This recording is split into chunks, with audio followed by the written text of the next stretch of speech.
Presenting Sir Vere, I presume. I always wondered why many quartos title pages were typeset so oddly. For example, these are asymmetrical, the title pages of the first and second quartos of Hamlet.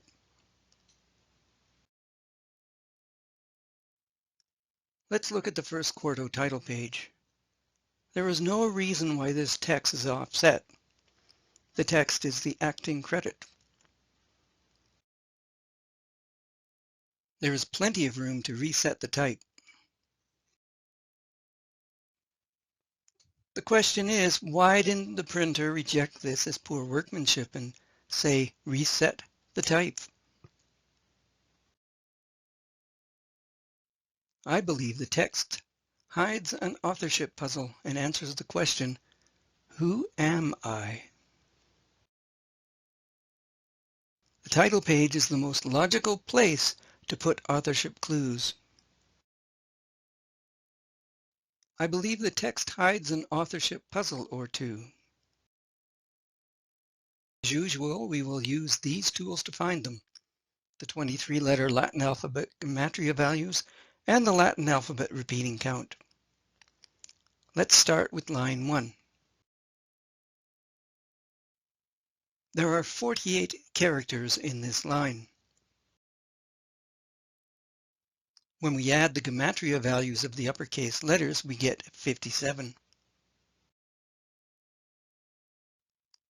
In line 2, when we add the gematria values of the uppercase letters, we get 34. We then add the number of characters to get 75. We then subtract this number, the spelled number 2, to get 73. As I explained in the Easy Peasy Way to Tell Secrets, we are often subtracting things that are different from a sum. The thing that's different on this line is the spelled number 2. Alternately, we add the number of characters after the colon to the uppercase letter gematria value of the uppercase V to get 36. We then subtract this number to get 34 again. The gematria sum of uppercase letters on line 3 is 17. The number of characters in the line is 45. 45 subtract 17 is 28. We'll get back to this number in a bit. The character count is 134. 134 subtract the gematria values in this block of text is 74. 74 subtract the number of words is 46. 46 subtract this number, the spelled number 2, is 44, and a very rarely seen code number for the real author. 44 subtract the Roman numeral 5, which is represented by the uppercase V, is 39. Here is where the details in the text and layout become more important.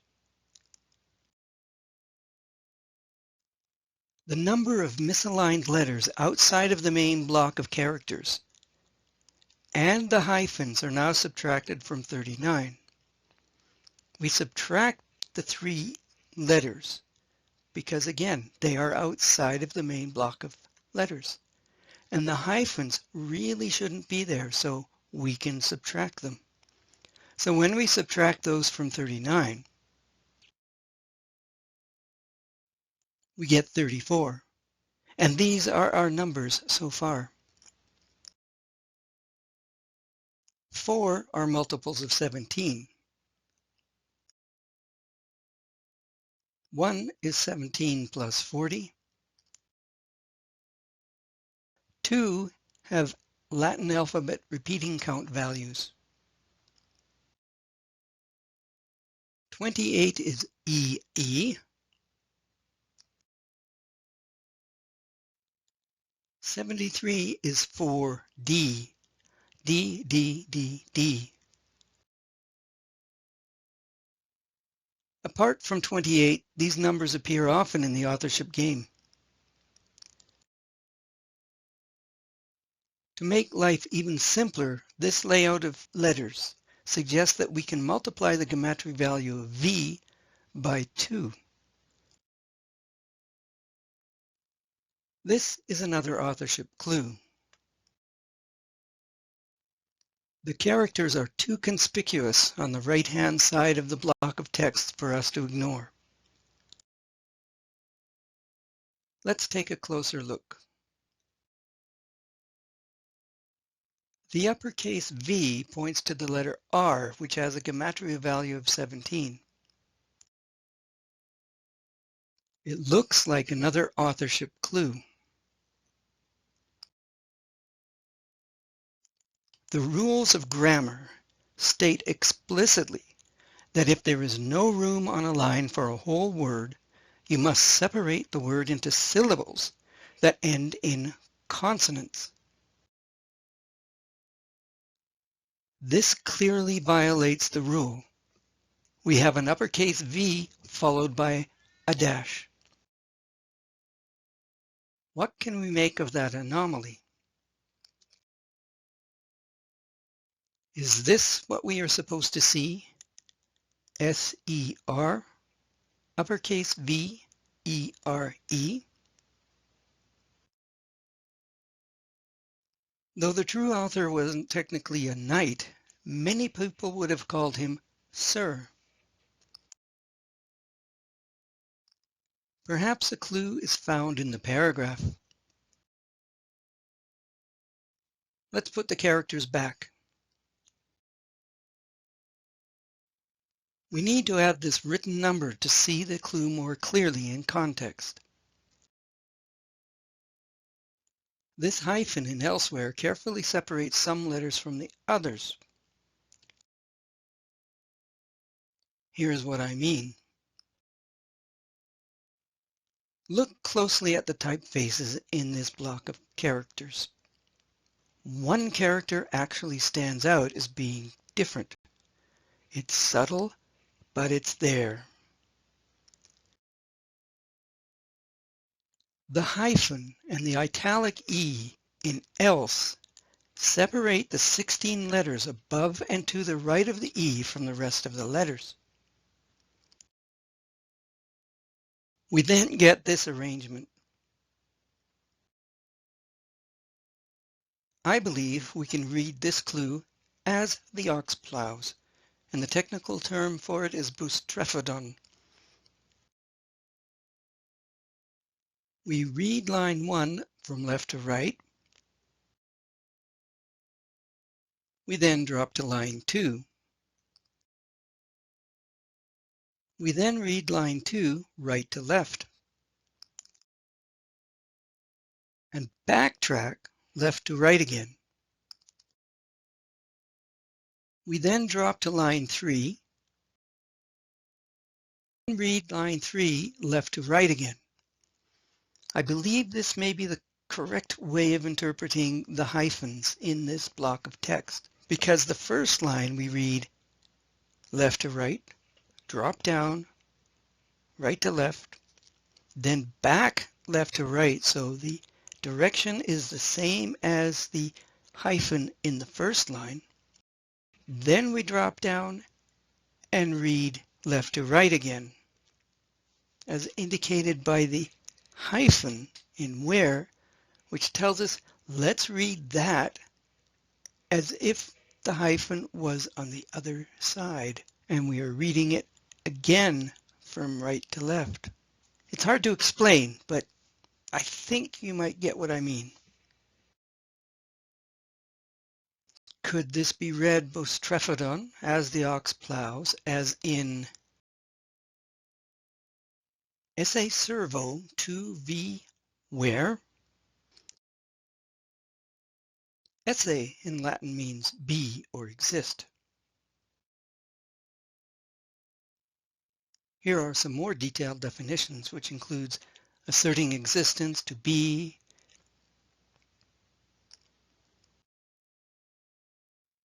Here are some more detailed definitions again. Essay often stands without a subject expressed. The second one with the dative to belong or pertain to. And finally, to be of a person. And here are some more definitions. The fourth one is a euphemism, dead poet. The fifth definition, to be real or a fact. Here are some definitions for servo.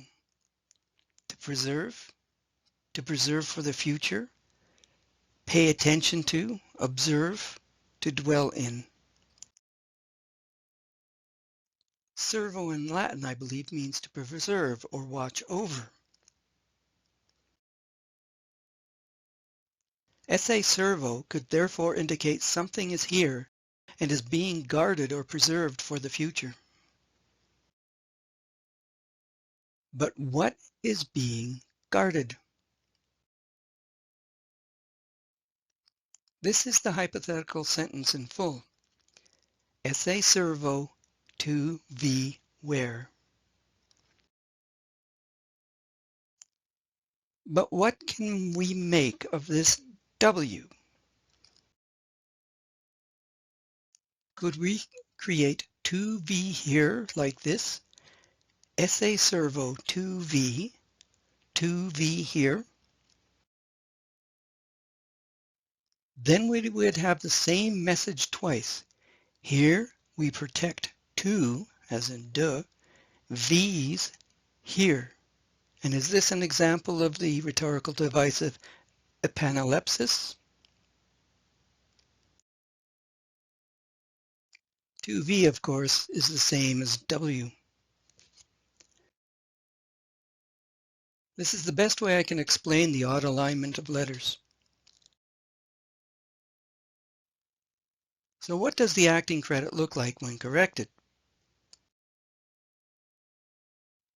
Here's what the paragraph looks like, almost properly aligned. Notice that only 2 letters on the right-hand column are outside of the block of text. The lowercase r and e in where. Lines 2 and 3 no longer have familiar gematria sums. Let's put everything back. This line from the soft S, the lowercase s, carefully separates some letters from the others. It gives us a much simpler way to look at them. The line also clips the lowercase o and of in the title. As we have said, this gap on the left-hand part of the acting credit is unnecessary since we have room to reset the letters, as we have seen before.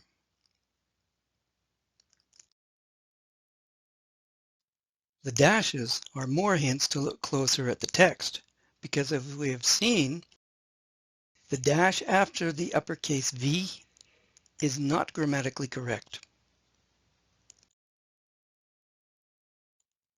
What stands out the most, for me at least, is the isolated colon, which is widely separated from the N in London and the A in as. There's no reason why those letters have to be so far apart from the punctuation. As you can see on the line 3, Oxford, comma, and are really crammed close together. Could be another authorship clue. That gives us 3 anomalies as hints to pay more attention to the text. We can conclude that the misaligned letters hide numerical authorship clues. And the name Oxford in the acting credit is confirmation we are on the right track. Those are just the clues in the acting credit that I found to answer, who am I? This all leads to Edward de Vere, the 17th Earl of Oxford, Shakespeare. Thanks for watching. Stay safe.